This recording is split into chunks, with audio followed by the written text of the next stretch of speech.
Boa noite a todos e a todas. Hoje vamos falar sobre um tema muito profundo, Cabala do sofrimento humano. Eu acho que cada pessoa que realmente vive a vida, ele já conheceu o sofrimento de alguma forma.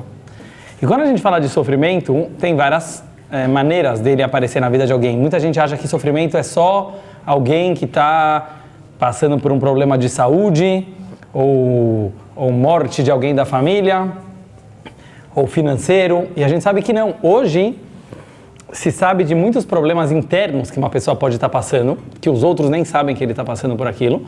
Pode ser um problema emocional, pode ser um problema psicológico, pode ser um problema de relacionamento, que para aquela pessoa é tão grave ou mais do que um problema físico ou externo que esteja aparecendo para todo mundo. Aí a gente, pessoas que olham de uma forma mais superficial, às vezes falam, não, mas ele não faz porque não quer. Ela não faz porque não quer.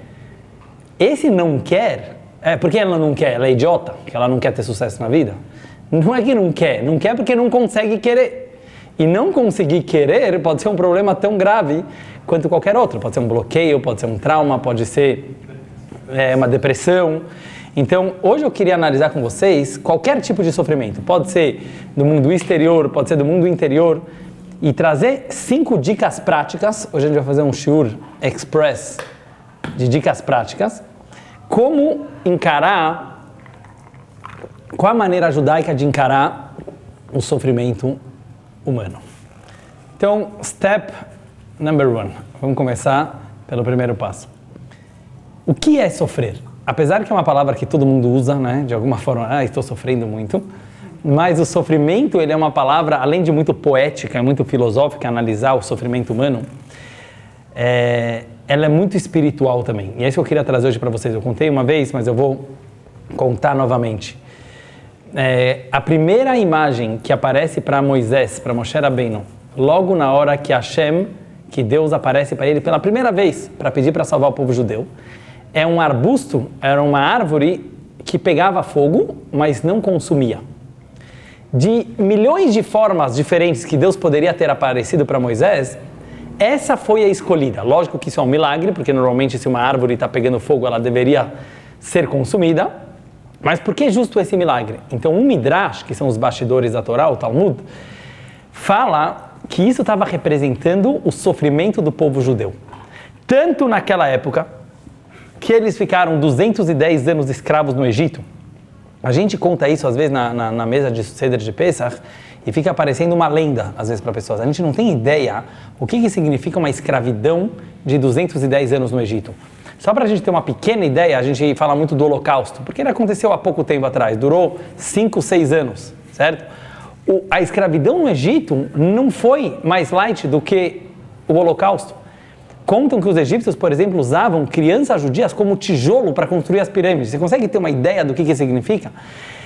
E não durou 5, 6 anos, durou 210. Então, a gente não tem ideia do sofrimento que o povo passou para poder virar apto para ser o povo judeu. Eu não vou entrar agora nos porquês que Deus escolheu esse caminho, mas uma coisa a gente tem certeza, o povo judeu sofreu bastante. Então, Deus apareceu em forma de arbusto pegando fogo para querer dizer para Moshe, isso é o povo judeu.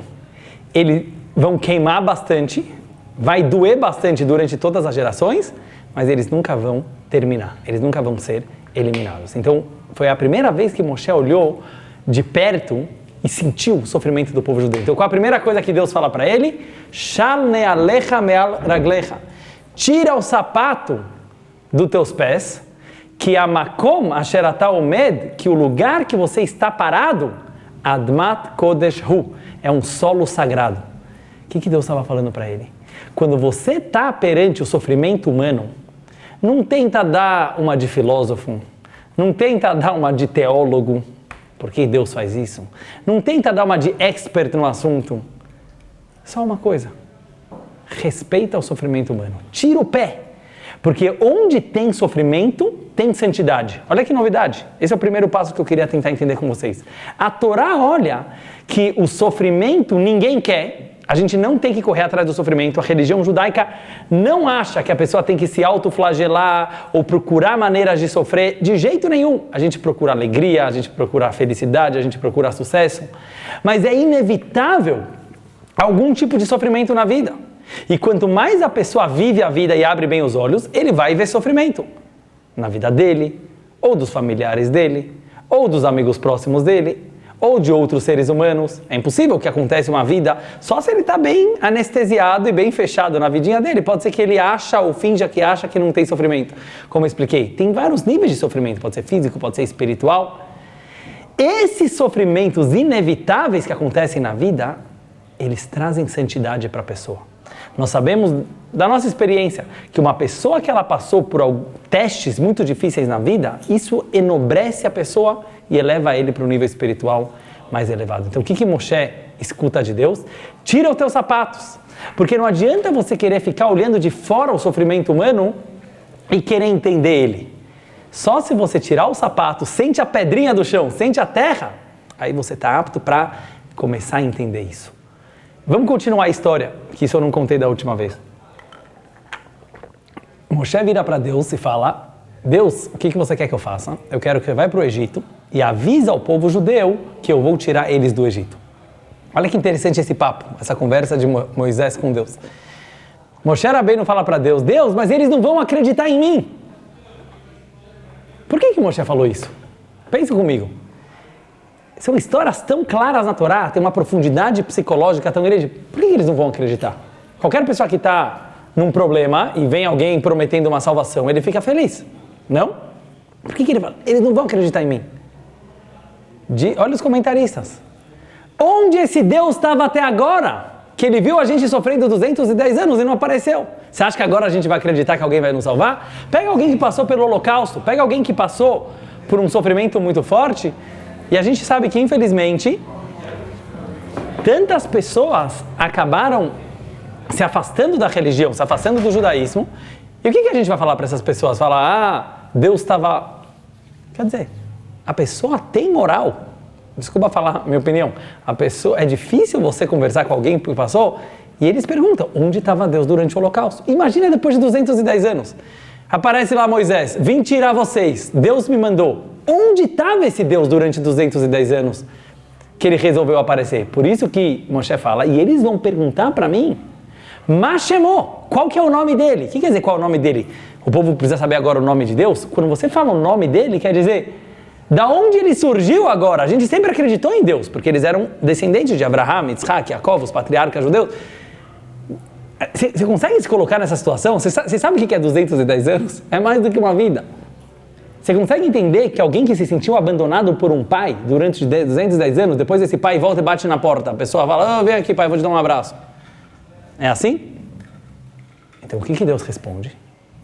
Fala para eles, Eheye Asher Eheye, eu sou quem eu sou. É a única vez que aparece esse nome na Torá. Tem dezenas de nomes de Deus na Torá. Tem Elohim, tem Adnai, como a gente fala, Yud Kei Vav Kei, tem vários nomes. Nunca apareceu esse. De repente Deus fala para eles que o meu nome é Eheye Asher Eheye. Pode olhar isso lá na Torá. Eu sou quem eu sou. Olha o Rashi, o que o Rashi explica. O que quer dizer eu sou quem eu sou?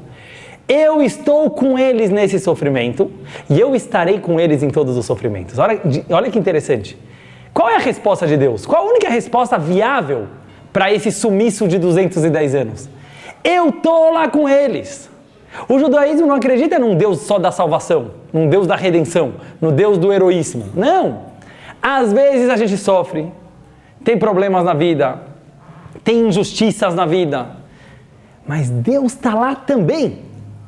Então qual que é a resposta que Moshe ia falar para eles, que poderia amenizar a dor deles e ao mesmo tempo fazer eles acreditarem? É falar, olha bem, abre os olhos e perceba que mesmo durante o Holocausto, mesmo durante a escravidão, mesmo que eu não estava salvando de vocês dela, eu estava lá com eles. Por isso, várias vezes aparece no Terrilim, nos Salmos do Rei Davi, e Mo Anochi Betzará, Deus fala, eu estou com vocês no sofrimento. E isso dá um nó na cabeça das pessoas, porque muita gente fala, mas como assim Deus está comigo no sofrimento?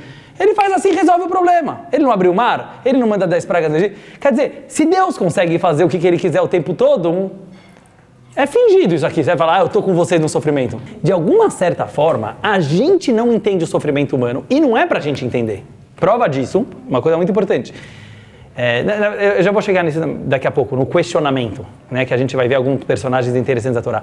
Mas assim, isso que a Agnes levantou é muito interessante, assim, Hashem está acima do tempo. A gente não consegue entender, mas uma coisa a gente sabe, que por algum motivo ele está fazendo esse sofrimento acontecer. Sabe igual hoje em dia muita gente fala sobre academia, por exemplo, no pain, no gain, certo? Não tem dor, se não está doendo o músculo, não está crescendo também, certo? Não tá... É muito interessante como a vida funciona. É totalmente proporcional dor e crescimento. Isso é no músculo e isso é na vida espiritual também.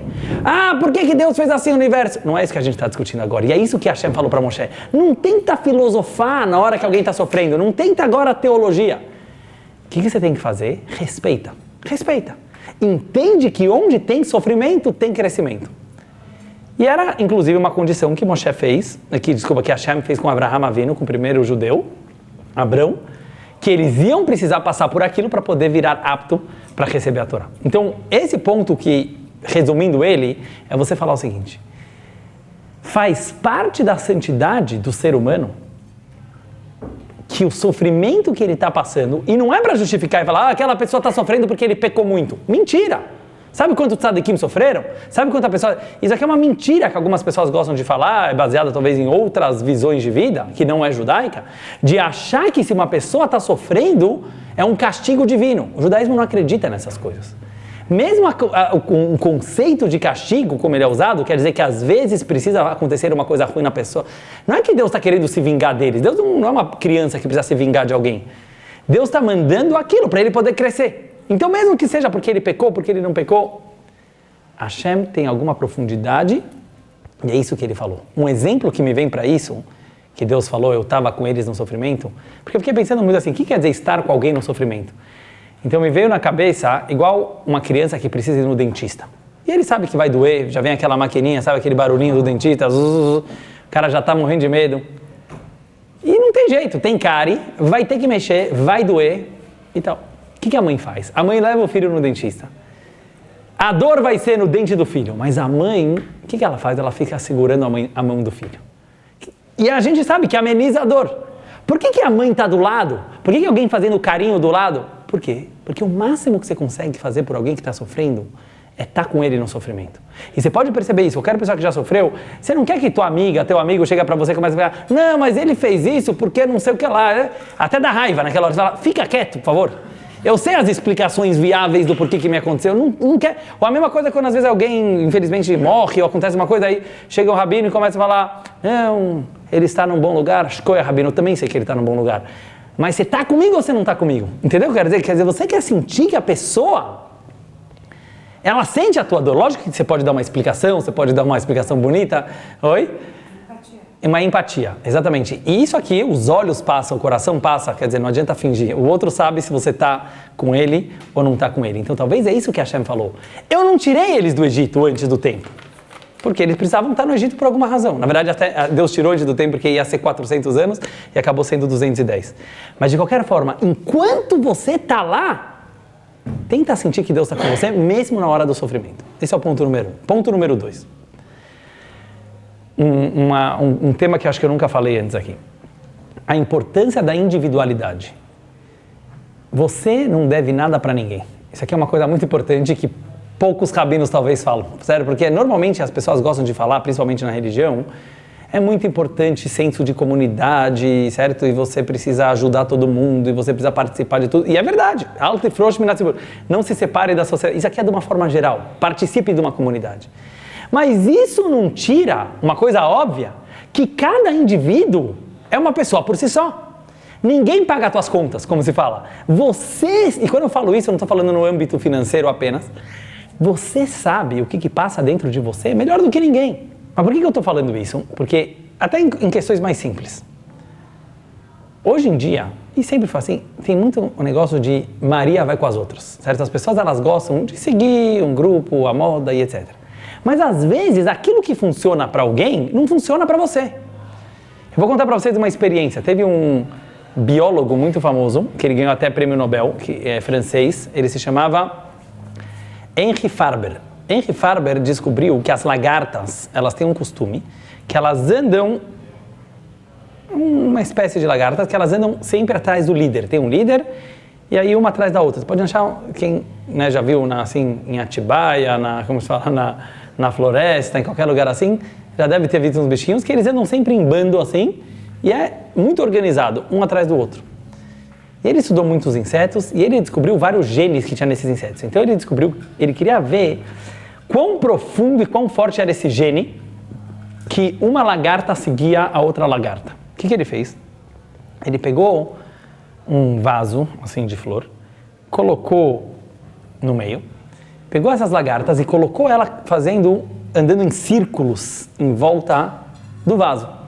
Então não tinha líder, porque não tinha primeiro e último, estava todo mundo lá fazendo o acafote, certo? Em volta daquele vaso. O que era o problema? Que como não tinha líder e eles estavam andando em volta, eles não tinham para onde ir para comer. Então o que ele fez? Ele colocou comida no meio do círculo, em cima do vaso, e elas estavam vendo lá, comida de lagarta, estava todo mundo vendo. Ele queria ver quem ia ser a primeira lagarta que ia sair da roda e ia comer a comida. Ele analisou, um dia, nenhuma saiu. 2 dias, nenhuma saiu. 3 dias. 7 dias andando em círculo, e ele começa a olhar nos olhos dele, uma por uma, morrendo de fome na frente dele. O gene de não sair do grupo era mais forte do que o gene da fome de comer a comida no meio. O que isso ensina na nossa vida? Às vezes a gente está tão preso, eu não estou falando agora de comida material, mas a gente está tão preso em valores que a sociedade inventou. A gente está tão preso em valores da comunidade, que às vezes serve para muita gente, mas para você não serve. E você não tem coragem de sair da roda para ir comer a tua comida. Por quê? Vão falar que ela está ficando meio estranha, está indo muita aula de judaísmo. Aquele cara lá, você viu, já está com problemas lá, tá filosofando demais. O que funciona para um não funciona para outro. E é isso que eu falei, você não deve nada para ninguém. Tem pessoas, agora eu vou falar até fisicamente falando, que tem problemas. Por exemplo, tem gente que tem problemas financeiros, tem gente que tem problemas, às vezes, não consegue ter filhos, tem gente que tem assim que a Hashem escolheu, assim que anda a vida daquela pessoa. Ele não precisa se meter em ambientes, em meios que não vai fazer bem para ele. Nenhum lugar da Torá está dizendo que você tem que participar de todas as festas.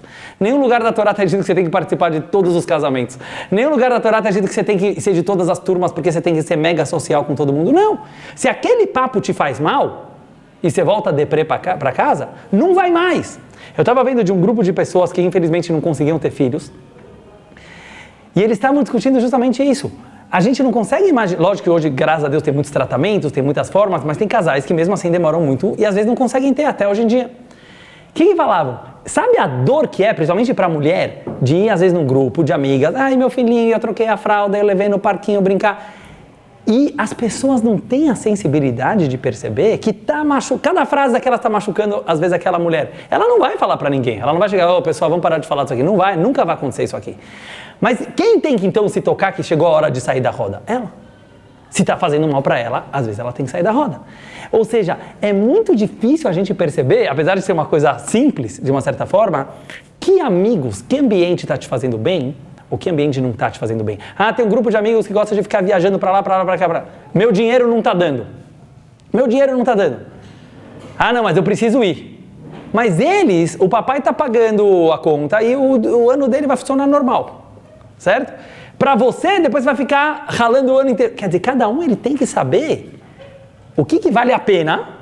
Às vezes vale a pena, às vezes ele acha que vale a pena. Eu só estou dando exemplos que a individualidade no judaísmo, apesar do senso de comunidade ser muito importante, não tem mitzvah de aumentar o sofrimento. Então, lógico que se a gente tem sensibilidade de perceber o outro, lógico que a gente vai cuidar, a gente vai ajudar. Mas muitas vezes a pessoa sozinha tem que saber se cuidar e sabe falar, beleza, eu vou ser meio chato hoje, eu vou ser chato. Faz parte, você pode ser chato, todo mundo pode ser chato. Mas você sabe da tua dor, os outros não sabem da tua dor, entenderam? Então isso que eu acho que é uma coisa que a gente pode aprender da lagarta. O Rebbe de Kotzk costumava dizer, eu já falei para vocês essa frase, que é meio engraçada, mas ele falava em Yiddish, eu vou falar em português. Se eu sou eu, porque você é você. e você é você porque eu sou eu, então eu não sou eu e você não é você. Mas se eu sou eu porque eu sou eu, e você é você porque você é você, então eu sou eu e você é você. E agora podemos conversar. Ou seja, se todo o meu eu é relativo ao seu você, hoje em dia muitas vezes tem grupos que um só quer, como você está linda hoje, você também. Muito bom, vamos ser simpáticos, tem que ser simpático. Mas se você só está falando isso para receber o like de volta, certo? Então talvez as duas estão feias, mas teve que falar que está bonito. Mas quer dizer, ninguém é você. Lógico que tem que ser delicado, educado, não estou falando que vai chegar falando todas as verdades, que também não dá certo. Mas é super importante na vida a pessoa ter os valores dela, a personalidade dela. Às vezes vai dar discussão, às vezes não vai ser todo mundo que vai concordar, e mesmo assim a amizade continua. Quer dizer, aí começa a ter a graça dos relacionamentos. Então a individualidade, ela é algo super importante. Ponto número 3. Saber que você pode questionar. Fazer questionamento não é um problema, justo pelo contrário. O judaísmo ele é baseado em questionamentos. O Talmud inteiro. Esse rabino perguntou para aquele, daí o outro respondeu, aí ele falou, não, mas você está errado, é uma contradição. Hoje em dia parece que ficou uma moda, principalmente no meio religioso. Papai, e se Deus não existe? Filho, não fala isso, não pode nem falar que talvez Deus não existe. Eu já vi pais muito assustados. Em casa a gente acredita em Deus. O que você está causando no teu filho? Que ele vai continuar achando que Deus não existe, certo? Ou que ele vai achar que o papai não sabe responder as perguntas. Tem que deixar perguntar, tem que ficar feliz que os filhos fazem perguntas. Em primeiro lugar, mostra que ele é inteligente, certo? Em segundo lugar, mostra que ele é questionador. E às vezes você pode falar, não sei, vamos pro rabino junto perguntar, vamos procurar junto a resposta, não tem problema falar. Mas não deixar perguntar é a coisa mais antijudaica. E a mesma coisa no sofrimento. Se uma pessoa está passando por um problema, vamos falar a verdade, é possível passar por um sofrimento sem questionar? É impossível. Em algum lugar dentro de você, você está questionando. Por que isso aqui está acontecendo comigo? Certo? Então, às vezes a pessoa leva isso para o consciente, às vezes fica mais inconsciente. Mas no fundo, qualquer pessoa que está passando por um problema não está gostando daquilo. Graças a Deus. Mostra que ele é uma pessoa saudável. Encontramos na nossa paraxá, Avraham Avinu, agora a gente está lendo na Torá, Deus resolveu destruir Sodoma e Gomorra. Eles eram suficientemente pecadores, certo? E Deus falou, eu vou destruir essa cidade. Quem foi Abrão? Quem foi o primeiro judeu? Aquele falou, Deus, você está certo, né? Vamos ser advogado de Deus. Destrói mesmo porque eles são grandes... Não! Avraham Avinu, o primeiro judeu, não eram parentes dele, não era família dele, nada. Ele chegou e falou, Deus, você vai destruir justos com perversos? Ele questionou Deus. Fica lá, maior bate-papo dos dois, no final Deus destruiu mesmo assim, mas Abraham tentou até o último segundo. Isso é um judeu. O que a Torá está ensinando? Abraham errou e Deus sabia? Não! O bate-papo com Deus... Onde mostra que você acredita nele? Que você questiona. Muitas vezes, Deus está na pergunta. Moshe Rabbeinu, logo depois, quando ele volta a Moisés, ele vai para o faraó e fala, liberta meu povo do Egito. Aí o faraó fala, vocês são preguiçosos? Vou aumentar a carga, vou dobrar. Em vez de só fazer pirâmide, agora vocês vão ter que fabricar os tijolos também. Moshe fica bravo com Deus e volta para Deus e fala, Deus, lama hareota lamazé, por que você está fazendo esse povo sofrer mais? Deus ficou bravo com Moshe? Claro que não. Deus curtiu. Entendeu? Deus espera que você se revolta com o sofrimento humano. Ele quer que você fique indignado e não que você fala, mereceram mesmo morrer porque estavam se assimilando. Isso não é judaico. Pode ver, eu já falei, Avraham e Moshe. Eu escutei uma história, faz pouco tempo, achei muito emocionante, muito bonita. Vamos ver quem pega essa nekuda, esse ponto.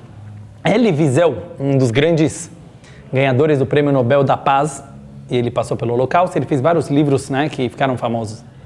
Ele conta, e quando ele era pequeno ele era um Hassid, da linha de Vizhnitz. E ele conta muitos livros de histórias hassídicas também. Ele fala que na cidadezinha dele tinha um judeu, que ele era muito filosófico, muito questionador, e ele não conseguia dormir à noite. Uma pergunta, qual? Por que Deus criou o mundo? Todo mundo talvez tenha essa pergunta, mas ele não conseguia acalmar. E ele chegava para um, para outro, falava, Rabino, mas me explica, por que Deus precisava desse mundo tão maluco, assim, sobe, desce, tem problemas, tudo muda. O que Deus queria com isso? E cada um dava uma resposta, nenhuma resposta satisfazia o homem. Ele cansou dos rabinos, começou a ir para os filósofos, começou a ir para os psicólogos, ninguém tinha uma resposta boa. Até que alguém falou, tem um grande rebbe naquela cidade, vai lá, certeza que ele vai te dar uma resposta boa. Ele viaja alguns dias, chega lá, rebbe, você é minha última salvação, por favor. Por que Deus resolveu criar esse mundo tão maluco? O rebbe olha muito sério assim nos olhos dele, pá, dá um tapa na cara dele, muito forte. O cara fala, rebbe, Por essa eu não esperava. Eu já tive todo tipo de resposta, mas essa resposta... Por que o Senhor me bateu? Por que o Senhor me bateu? E o Rebbe vira para ele e fala, você acha mesmo que eu vou te responder essa pergunta? Por que eu faria uma coisa dessa? Por que eu arruinaria uma pergunta tão boa com uma resposta idiota? O Rebbe falou para ele, a resposta dessa pergunta divide as pessoas. A pergunta é a única coisa que une todos nós. Eu comecei a pensar, eu nunca tinha visto uma resposta tão interessante. Olha que interessante. Qualquer resposta que alguém vai te dar, já que Deus não precisa de nada, então é óbvio que ele não precisava ter criado o mundo, como a gente já falou de Hassedut. Então qualquer resposta que alguém for te falar, é o que divide a gente, certo? Os muçulmanos têm a resposta dele, os cristãos têm a resposta dele, os judeus têm a resposta dele, os filósofos têm a resposta dele. E cada pessoa tem a sua resposta. Isso divide a gente. Por que essa resposta divide a gente? Porque ela é uma resposta limitada. A pergunta é muito mais incrível do que a resposta. Em outras palavras, o que ele estava querendo dizer? Se aprofunda um pouco. Tem coisas que você não vai ter resposta, mas é muito bom que você tenha a pergunta, porque ela te faz viver. Quem te dá gasolina para viver são as tuas perguntas. A gente acha que a gente quer ter resposta para tudo, mas se você tivesse resposta, bye, pode morrer já. Porque você já sabe tudo.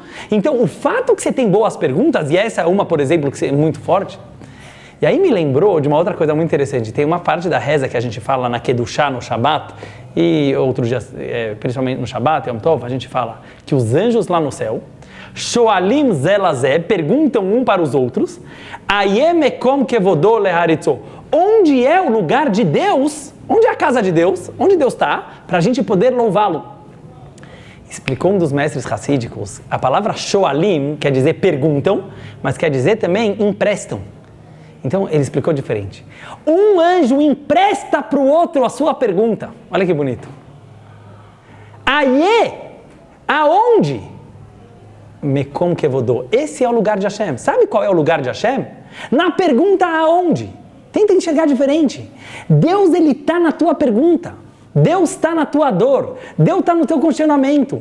Isso é Deus. E por isso te movimenta. Por isso te faz buscar. Por isso te dá vida. As respostas fáceis, as respostas que vêm de fora, isso eu quero dizer respostas fáceis, pode ser uma resposta muito complexa, mas ela é uma resposta fácil, porque alguém veio e te falou, o que é uma resposta? Aquela que apaga o fogo? Vamos trazer para isso que eu falei antes. Se chega uma criança para um pai e ele tem uma boa pergunta, tem duas formas dos pais responderem. Eu já vi mesmo quando o pai responde. Uma é, ele mostra para o filho que a pergunta era idiota, então ele fala, filho, é fácil, certo? Igual você fala. O que você fez com ele? O que você passou para ele inconscientemente? Filho, pergunta menos aí, porque o papai sabe tudo. E você ainda é criança, certo? Mas o papai sabe tudo. Então, fica aí na tua. E aí você desencoraja. Eu já vi que bons professores, o que eles falam? Primeira coisa, você levanta a bola do aluno que fez uma boa pergunta. Segundo lugar, você dá uma resposta que daqui a pouco, daqui 5 minutos, ele vai ter uma pergunta melhor ainda. Quer dizer, ele precisa perceber, você não tem que jogar água no fogo dele, joga gasolina, entendeu? Quer dizer, faz que aquela pergunta leve ele a outras perguntas mais profundas. Se a pergunta foi uma pergunta boa, e mesmo que não foi, você pode incentivar. Quer dizer o seguinte, a resposta de coisas infinitas, como por que Deus criou o mundo, por que tem o sofrimento humano, ele não está numa coisa que vem de fora, está numa coisa que vai vir de dentro da própria criança, que vai vir de dentro. Então o questionamento ele é bom porque ele contém Hashem. Ponto número 4. Viveu agora. Tem que viver o presente. Às vezes está duro, às vezes está difícil, mas a pessoa não pode ficar falando para ele mesmo e para os outros, falar, já não vejo a hora de tudo isso passar, e aí minha vida vai começar. Muita gente pensa isso aqui sobre a faculdade, por exemplo, certo?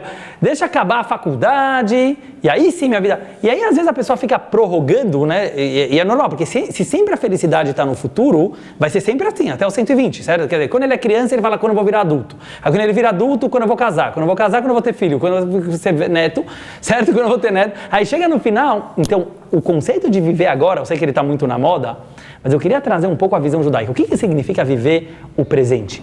Quer dizer o seguinte, eu vou trazer uma historinha que eu li no Talmud de Jerusalém, muito interessante. Ela é pouco famosa. Tinha 2 rabinos, muito grandes, muito famosos. Rabbi Yohanan Reish Lakish. Quero ver o que vocês fariam nessa situação. Eles iam para o mikveh, a casa de banhos. Naquela época ninguém tinha banheiro em casa. Uma vez por semana eles iam na casa de banhos. Então chegando lá, tinha um mendigo na porta, pedindo tzedakah, pedindo caridade. Os rabinos com pressa lá para tomar banho. Falaram pro mendigo, deixa a gente entrar, daqui a pouco a gente vai sair e a gente te dá alguma coisa. Talvez eles queriam um trocado, talvez eles iam... Os dois rabinos saem do mikve, saem da casa de banhos, o que eles olham? O mendigo morreu.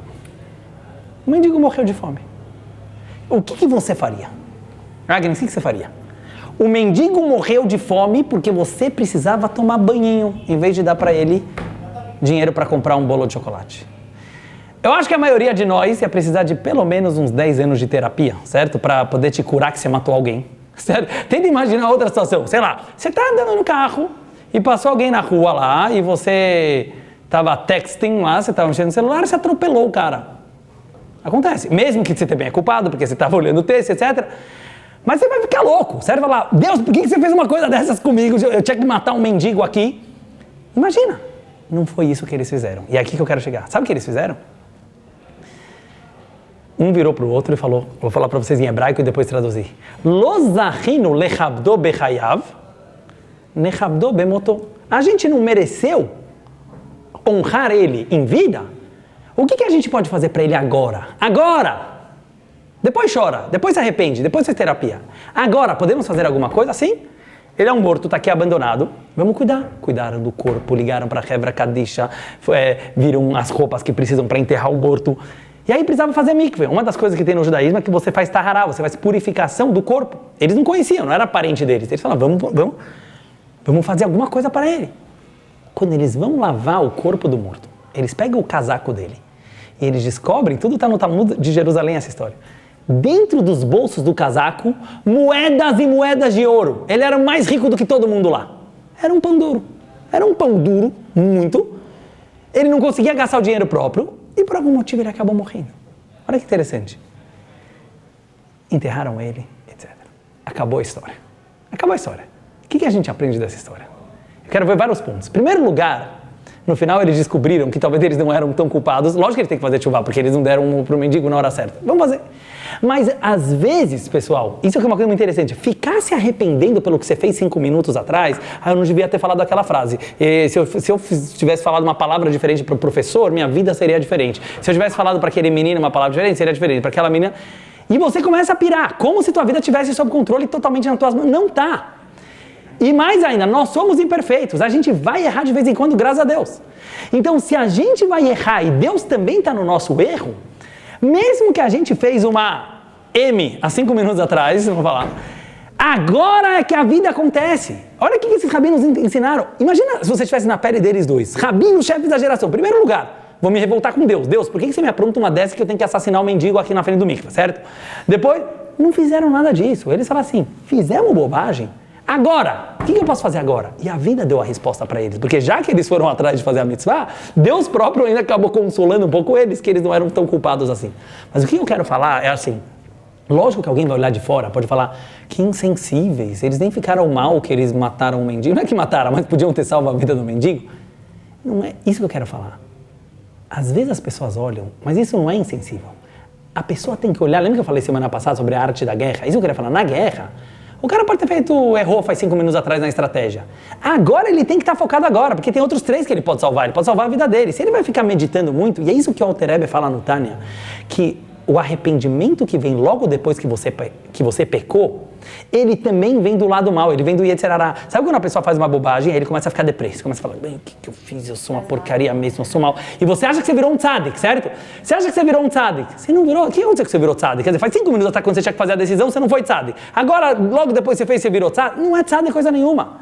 Você não virou o justo. É que agora, o teu Yetzer Hara, ele faz 2 trabalhos. Um mestre Hassidico falava, ele faz você pecar, e aí ele faz você ficar deprê porque você pecou. Pior ainda, não. Fez errado? Beleza, acorda, agora faz certo. Depois você quer fazer um arrependimento por aquilo que você fez errado, você quer aprender uma lição com aquele erro, marca horário para fazer tshuva. Assim o Alter fala, marca horário. Tudo que é importante na vida, você marca horário de reunião. Ele fala até, toda quinta-noite, que é a noite antes do Shabat, faz um horário de reflexão, meditação. Agora eu vou pensar o que eu fiz durante a semana. Mas não na hora H. Na hora H você tem que viver. Tem muita coisa para se fazer. Então isso em relação ao próximo, mas em relação a você mesmo também. Quer dizer, às vezes a gente está num sofrimento, a gente está com um problema, a gente fez, até por nossa culpa, quer dizer, a gente fala, eu estou nessa situação porque eu bobeei. Tá bom, faz parte. Você é imperfeito, você pode bobear de vez em quando. E agora? O que você vai fazer next? Quinto e último ponto, encontrar um sentido no sofrimento. Presta atenção que eu acho que isso aqui é o mais importante. O Viktor Frankl, que eu já falei muitas vezes para vocês, fundador da logoterapia, ele passou pelo Holocausto também, ele tem um livro fabuloso que chama Em Busca de Sentido. Ele fala uma coisa muito interessante, que todo o sofrimento humano, ele pode ser superado se a pessoa encontra um sentido nele. Então ele traz provas até do Holocausto, que pessoas que conseguiam ver algum sentido em querer terminar a guerra, em querer levar aquilo até o fim, conseguiam sobreviver. E pessoas que não viam mais sentido, eles acabavam adoecendo e morrendo. Então ele trouxe isso tudo para a psicologia, para a terapia, para curar pessoas através dessa filosofia de trazer um sentido na vida das pessoas. Eu fiquei pensando como a gente espiritualmente também pode aplicar isso. E é o seguinte, qualquer sofrimento que você está passando, se você não vê nenhum sentido nele, ele fica muito pesado. Mas se você consegue encontrar um sentido, então olha como um ponto trouxe o outro, não falei só 5 dicas, pessoal. Uma coisa leva a outra. Primeiro, você entender que o sofrimento ele é inevitável e Deus está com você nele. Segundo, que você tem que ser às vezes individualista e não entrar na dos outros, porque só você sabe o que você está passando de verdade e as outras pessoas não são obrigadas a saber. Terceiro ponto, questiona e pode questionar e não acha que é ateísmo questionar a Deus, justo pelo contrário, Deus quer que você questione. Ponto número 4, foca no presente e não deixa agora a coisa desandar simplesmente porque você está sofrendo. E aí chega o quinto ponto, a resposta tem que vir de dentro de você. Nenhum rabino vai te falar a resposta, nenhum teólogo vai te falar a resposta, nenhum filósofo. A resposta de quem está sofrendo é a resposta mais pura e verdadeira. É a reação da pessoa. E eu quero terminar contando uma história para vocês sobre isso. Alguns anos atrás, uma história que ficou muito famosa, no Japão. Eu esqueci o nome do menino. Tinha um japonês que ele perdeu um braço num acidente. Perdeu um braço. Ficou muito triste, ficou muito depressivo, não queria nem sair de casa, não queria ir na escola. O pai resolveu colocar ele, inscrever ele numa escola de judô. E o filho falou, pai, mas como eu vou lutar judô? Eu não tenho um braço. O professor, o mestre de judô, era muito gente boa, muito simpático, acolheu o menino e falou, eu vou te ensinar, você só precisa aprender um golpe. E começou a treinar com ele o mesmo golpe, o mesmo golpe, o mesmo golpe. E os outros meninos treinavam outros golpes. Ele falava, por que só esse? Você precisa decorar esse golpe. Passaram alguns meses, ele gostou muito do professor. Chegou a época do campeonato com outras escolas de judô. E o menino, como os outros, também queria participar, mas ele falou, eu não tenho chance de ganhar de meninos que têm 2 braços. O professor falou, você vai participar, aprende bem aquele golpe. Chegou o dia marcado, o menino já não dormia há 3 noites, ansioso, os pais vieram, os avós vieram, todo mundo lá, e não tinha Paralimpíadas naquela época, o menino ia ter que lutar com alguém de 2 braços. E ele com um braço só. Os dois na arena, se olham, os 2 meninos, ele começa, sabe, com medo, quando ele vê uma oportunidade de aplicar aquele golpe. Ele vai para cima do oponente dele, aplica aquele golpe, em 1 segundo, nocaute. Nocaute, não sei como chama isso aqui em judô. Ele derrubou o cara, e, como chama? Ippon, e não levantou mais. Caiu Ippon. E não levantou mais. Todo mundo levantou e viu aquela cena, ninguém acreditava que isso aqui ia acontecer. Aplaudiram e se emocionaram e choraram de pé. E o menino realmente, sabe, a maior alegria da vida dele, ele não imaginou. Estão voltando para casa, essa é a principal parte. E aí, estão voltando para casa. Os pais, o professor, e os pais resolvem perguntar pro mestre, tudo bem, agora foi bom, ganhou, legal. Como você sabia que isso ia acontecer? Como você deixou o nosso filho entrar numa luta dessas contra um cara com 2 braços, que sabia muito mais golpes? Como você realmente sabia que ele podia enfrentar e que ele ia ganhar?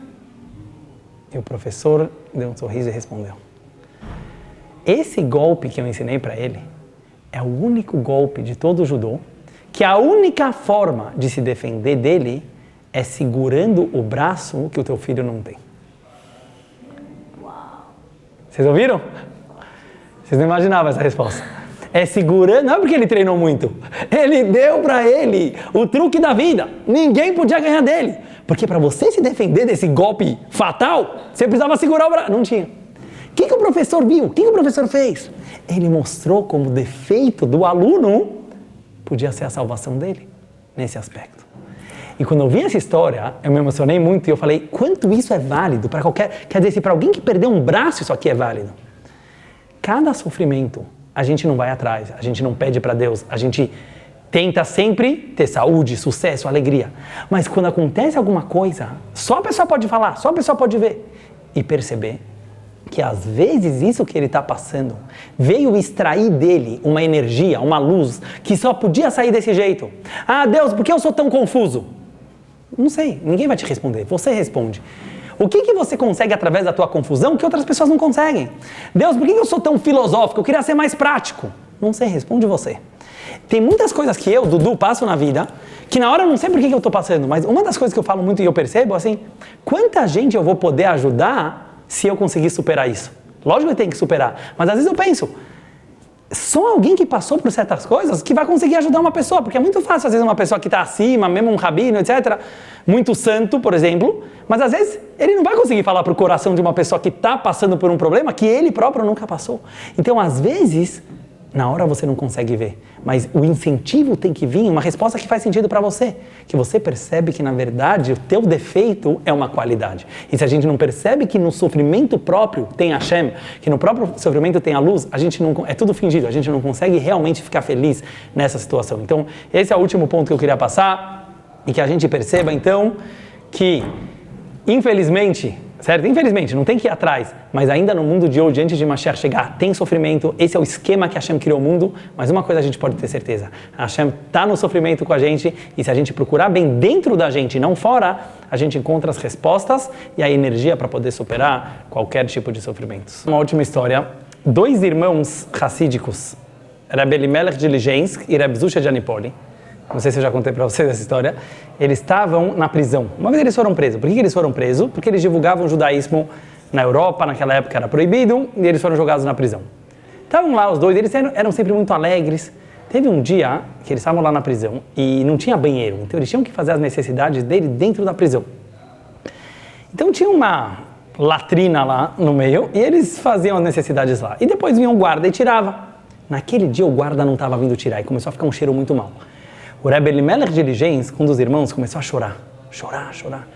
Aí o irmão dele, o Rabbi Zusha, chegou e falou, querido irmão, por que você está chorando tanto? Nunca te vi chorar assim. Ele falou, como por que eu estou chorando?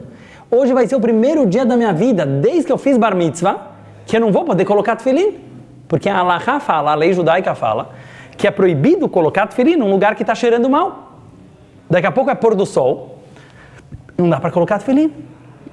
Quando o Rabbi Zusha de Anipoli ouviu isso, ele levantou e começou a dançar em volta do cocô lá que estava no meio da sala. O rabino dançando. Ele falou, você pirou, meu irmão? Eu estou chorando, você começa a dançar? Ele falou, claro. Qual é a diferença para você? Ficar alegre de cumprir a mitzvah de Deus, de colocar tefilim, ou ficar alegre de cumprir a mitzvah de Deus, de não colocar tefilim quando o lugar está cheirando mal? É a única oportunidade que você tem de cumprir essa halakha. Não tem outra. Quem aqui já... Eu, desde que coloquei o meu barulho, sempre coloquei tefilim. Aí ele falou, é verdade, eu não tinha captado. Parece uma piada. Levantaram os dois e começaram a dançar lá em volta das necessidades. De repente, os outros presos, não judeus, também vendo, sabe, os dois rabinos fazendo carnaval fora de época, falaram, vamos junto. Todos os presos começam a dançar em volta do cocô. Entra lá um guarda e fala, que bagunça é essa? É uma rebeldia? O que é isso? Aí alguém falou, os judeus aí começaram a dançar em volta. Ah, é? Essa latrina aí tá alegrando eles? Vamos tirar isso daqui.